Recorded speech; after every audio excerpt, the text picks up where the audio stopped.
اعوذ باللہ من الشیطان الرجیم بسم اللہ الرحمن الرحیم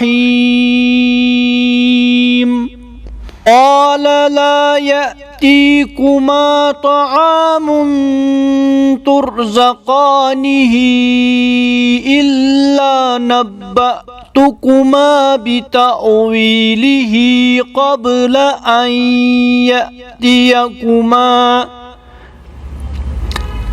ذلكما مما علمني ربي إني تركت ملة قوم لا يؤمنون بالله وهم بالآخرة هم كافرون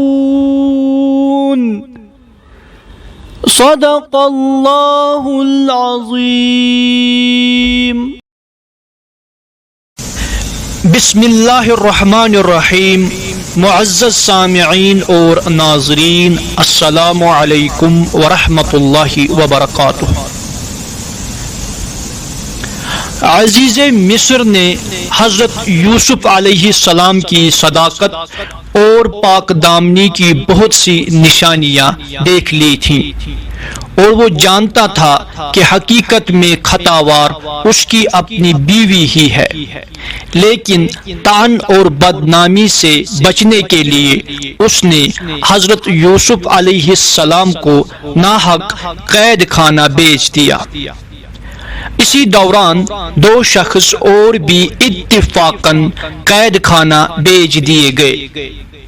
ان میں سے ایک فرعون یعنی مصر کے بادشاہ کا ساقی تھا، اور دوسرا اس کا باورچی یا نان بھائی تھا۔ علامہ ابن کثیر رحمۃ اللہ علیہ نے بحوالہ ائمہ تفسیر لکھا ہے کہ یہ دونوں اس الزام میں گرفتار ہوئے تھے کہ انہوں نے بادشاہ کو کھانے وغیرہ میں زہر دینے کی کوشش کی تھی۔ مقدمہ زیر تحقیق تھا، اس لیے ان دونوں کو جیل میں رکھا گیا۔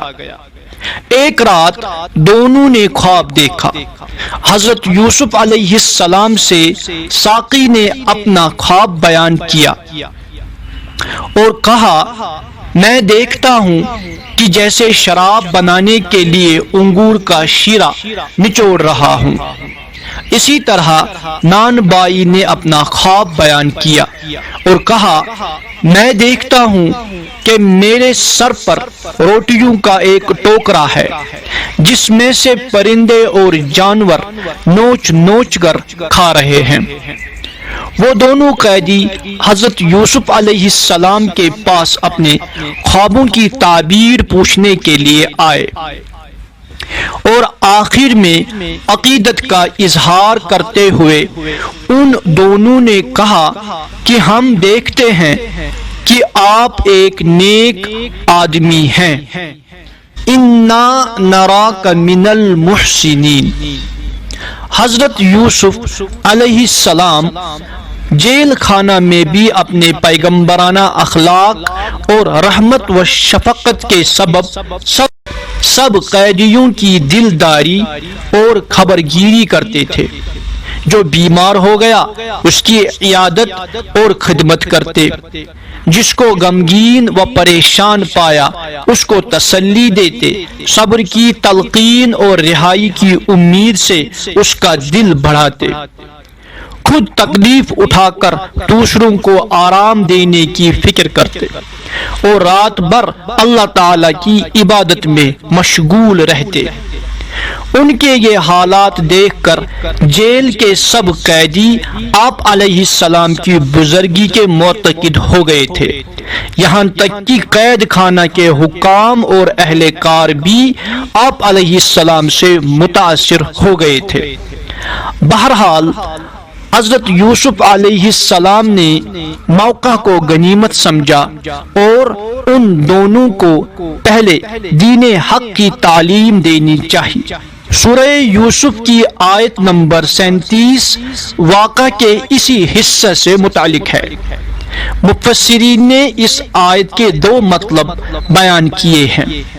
ایک میں یوسف علیہ السلام کے ایک خاص معجزہ کی طرف اشارہ ہے اور دوسرے میں آپ علیہ السلام کے سرعت ایفاء وعدہ کی طرف اشارہ ہے. اور دونوں سے مقصد یہ معلوم ہوتا ہے کہ دونوں قیدیوں کو آپ علیہ السلام کے علم کا پورا یقین ہو جائے تاکہ وہ اپنے خوابوں کی صحیح تعبیر سننے کے لیے اطمینان کے ساتھ بیٹھے رہیں. اس دوران جتنا بھی موقع ملا حضرت یوسف علیہ السلام نے اپنا پیغمبرانہ کام، اپنا پیغمبرانہ مشن انجام دیتے ہوئے ان کو اطمینان سے دین حق کی تعلیمات سمجھائی. پہلے ہم اس آیت کریمہ کو اور اس کے دونوں ترجموں کو دیکھیں گے. اسی سے ہمیں سمجھ میں آ جائے گا کہ ایک تفسیر یعنی ایک انٹرپریٹیشن سے حضرت یوسف علیہ السلام کا ایک خاص معجزہ بیان ہو رہا ہے اور دوسری تفسیر، دوسری انٹرپریٹیشن میں آپ علیہ السلام کا وعدہ کرنا اور اس کے جلد پورا کرنے کا بیان ہے. ان ترجموں کو دیکھنے کے بعد تھوڑی بہت مزید وضاحت اور بھی بیان کی جائے گی انشاءاللہ. تو آیت اس طرح ہے: قال لا یأتیکما طعام ترزقانہ الا نبأتکما بتأویلہ قبل ان یأتیکما ذالکما مما علمنی ربی انی ترکت ملت قوم لا یؤمنون باللہ وہم بالآخرۃ ہم کافرون. آیت کا ایک ترجمہ اس طرح کیا جاتا ہے یا کہیے ایک تفسیر اس طرح کی جاتی ہے.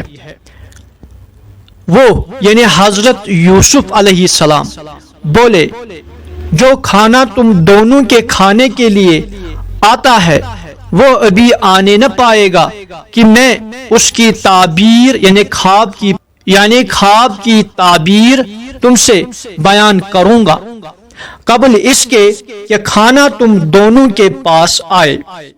یہ اس میں سے ہے یعنی یہ علم اس میں سے ہے کہ جس کی میرے پروردگار نے مجھے تعلیم دی ہے. میں تو ان لوگوں کا مذہب پہلے ہی سے چھوڑے ہوئے ہوں جو اللہ پر ایمان نہیں رکھتے اور آخرت کے وہ بالکل منکر ہیں.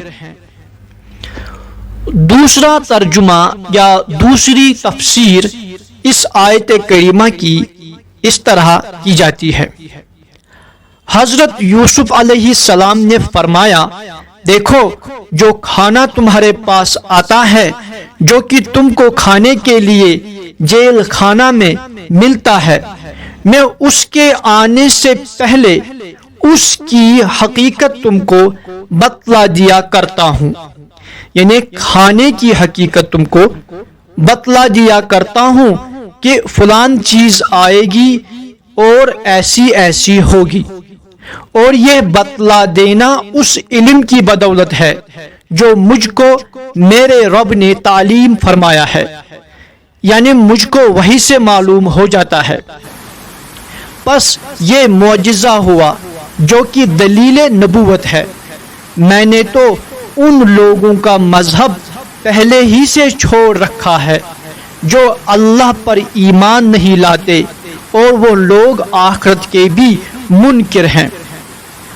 اب ہم تھوڑی وضاحت کی طرف آتے ہیں. پہلے ترجمہ کا حاصل یہ ہے کہ آپ علیہ السلام نے وعدہ کر کے یقین دلایا کہ کھانا آنے سے پہلے ہی ان کے خوابوں کی تعبیر بتائی جائے گی. اس ترجمہ اور تفسیر کی روح سے بتأویلہ میں جو ضمیر مجرور ہے وہ ان بیان شدہ خوابوں کے مجموعہ کی طرف ہے. بتأویل ما قصصتما علی۔ خلاصہ یہ کہ حضرت یوسف علیہ السلام نے دیکھا کہ وہ آپ علیہ السلام کو پہلے سے ہی سچا اور نیک آدمی سمجھتے ہیں، اس لیے وعدہ کیا اور فرمایا کہ ابھی تمہارا کھانا آنے بھی نہ پائے گا کہ میں خواب کی تعبیر بتا دوں گا، بس ایک ذرا دم لو۔ اور اس درمیان میں آپ علیہ السلام کو تبلیغ کا موقع ہاتھ آ گیا۔ پھر آپ علیہ السلام نے اپنا خاندانی موحد ہونا اور خدائے واحد کا وحدہ لا شریک ہونا اور خدا پرستوں پر اس کے افضال و انعام کا صادر ہونا بیان فرمایا، اور پھر خوابوں کی تعبیر سنائی۔ فرمایا کہ تم دونوں میں سے ایک بدستور ساقی کے عہدہ پر مقرر ہوگا اور دوسرا سولی دیا جائے گا اور پرندے اس کا سر کھائیں گے۔ پھر چند روز بعد ایسا ہی ہوا کہ ساقی کو پھر اسی عہدہ پر مقرر کیا گیا اور خاں ساما باورچی کو اس کے جرم میں پھانسی دی گئی۔ دوسرے ترجمہ اور تفسیر کا حاصل یہ ہے کہ آپ علیہ السلام نے انہیں اپنے ایک خاص معجزہ کی طرف توجہ دلائی تاکہ آپ کا نبی ہونا دلیل کے ساتھ ثابت ہو جائے اور آپ کا علم و کمال بھی ثابت ہو جائے۔ اس طرح وہ دونوں قیدی اطمینان سے بیٹھے رہیں اور دین حق کی بات سننے سنانے کا موقع بھی حاصل ہو جائے۔ یہ دوسری تفسیر اختیار کرنے والے مفسرین لفظ تاویل سے مراد لیتے ہیں حقیقت، لأن مرجع الشیء ومنتہاہ ہوا حقیقتہ، اور بتأویلہ کے ضمیر مجرور کا مرجع لفظ طعام کو لیتے ہیں، یعنی اس کھانے کی حقیقت اور ماہیت آنے سے پہلے ہی بتا دیتا ہوں۔ خلاصہ یہ کہ حضرت یوسف علیہ السلام نے دیکھا کہ یہ لوگ اعتقاد کے ساتھ میری طرف مائل ہوئے ہیں، تو چاہا کہ ان کو سب سے پہلے ایمان کی دعوت دی جائے۔ اس لیے اول اپنا نبی ہونا ایک معجزہ سے ثابت کرنے کے لیے فرمایا کہ دیکھو جو کھانا تمہارے پاس آتا ہے، جو کہ تم کو کھانے کے لیے جیل کھانا میں ملتا ہے، میں اس کے آنے سے پہلے اس کی حقیقت تم کو بتلا دیا کرتا ہوں کہ فلاں چیز آئے گی اور ایسی ایسی ہوگی۔ یہ بتلا دینا اس علم کی بدولت ہے جو مجھ کو میرے رب نے تعلیم فرمایا ہے، یعنی مجھ کو وحی سے معلوم ہو جاتا ہے، نہ کہ علم جوتش، نجوم، کہانت وغیرہ کے کسی شعبہ سے۔ پس یہ ایک معجزہ ہوا جو کہ دلیل نبوت ہے۔